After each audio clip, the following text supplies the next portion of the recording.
Em abril de 2026, um jovem de 29 anos entrou numa sala de cinema em Berlim e assistiu pela primeira vez a si mesmo nas telas. Não como qualquer personagem, como Michael Jackson, seu tio, o rei do pop, o artista mais famoso que o mundo já produziu.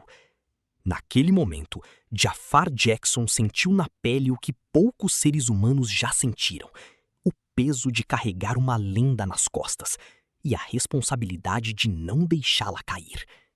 Mas o que aconteceu antes desse momento? O que custou chegar até ali? E o que esse papel significa para um jovem que cresceu dentro de uma das famílias mais icônicas da história da música? É isso que a gente vai contar hoje. Para entender Jafar Jackson, você precisa primeiro entender o ambiente em que ele cresceu. Os Jackson são uma das famílias mais talentosas e influentes da história da música americana. O pai, Jermaine Jackson, fez parte do Jackson 5, um dos grupos mais importantes do século XX. Crescer nessa família significa crescer rodeado de música, de palco, de história viva. Jafar nasceu em 25 de julho de 1996, em Los Angeles. Desde cedo conviveu com artistas, com estúdios de gravação, com a naturalidade de quem vê a arte como parte do dia a dia, não como algo distante ou inatingível. E o tio Michael, presente na vida da família. Jafar tinha 12 anos quando ele morreu, em 2009. Não tempo suficiente para uma convivência profunda, mas o suficiente para carregar memórias reais de quem ele era, fora dos holofotes. Esse contexto é importante, porque quando Jafar foi chamado para interpretar Michael, ele não estava recriando um estranho, estava recriando alguém que fez parte da sua história. Mas aqui tem um detalhe que poucos sabem e que diz muito sobre quem Jafar é de verdade. Crescendo no meio de uma família de músicos e performers lendários, qual era o sonho de Jafar quando criança? Ser jogador profissional de golfe. Não cantor, não ator, não dançarino. Golfista.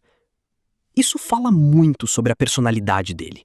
Enquanto o mundo esperava que ele seguisse o caminho óbvio, Jafar foi atrás de algo completamente diferente.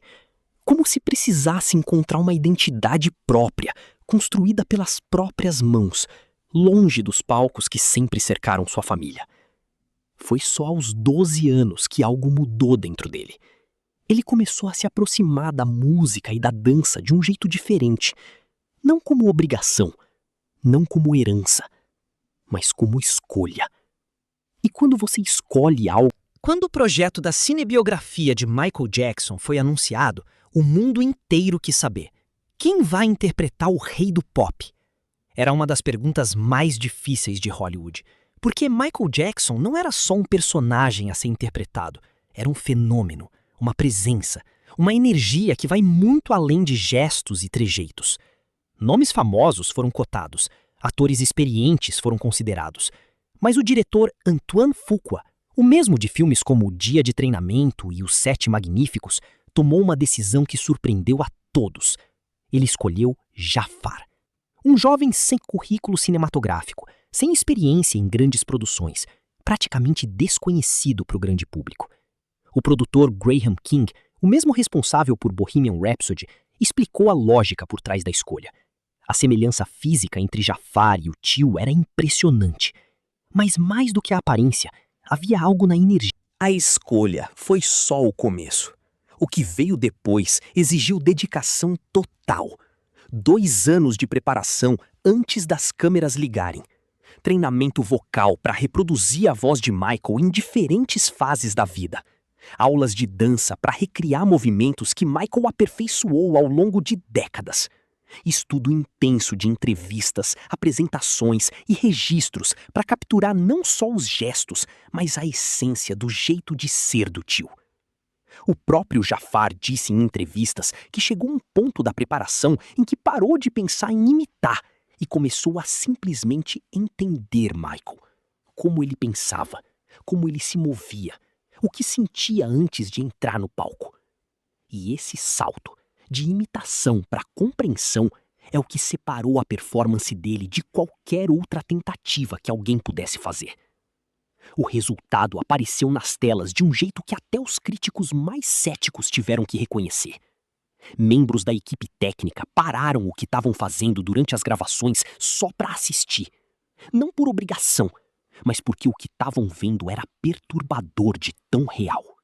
O filme estreou em Berlim no dia 10 de abril de 2026 e chegou aos cinemas americanos no dia 24 de abril, com expectativa de abertura entre 65 e 70 milhões de dólares só no primeiro fim de semana.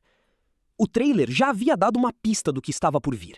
Foi o trailer mais assistido da história dos filmes de cinebiografia musical, com mais de 116 milhões de visualizações em apenas 24 horas. Mas as críticas foram divididas. O roteiro apanhou muito. Jornalistas e críticos de cinema apontaram que o filme apresenta uma versão excessivamente controlada da vida de Michael. E não é por acaso. Referências às acusações de abuso sexual de 1993 foram completamente removidas do roteiro por questões legais, após uma cláusula ser descoberta em um acordo judicial. A própria filha de Michael, Paris Jackson, criticou publicamente o projeto antes mesmo do lançamento, chamando-o de açucarado e sem coragem de mostrar os lados difíceis da vida do pai. Mas no meio de toda essa polêmica, uma coisa foi unanimidade. Jafar Jackson é extraordinário no papel. Críticos que destruíram o filme elogiaram a performance do ator. Espectadores relataram a mesma sensação. Em vários momentos, esqueceram que estavam vendo uma atuação. Era como se Michael Jackson tivesse voltado. Para um estreante absoluto no cinema, isso é raro. Na verdade, é quase impossível.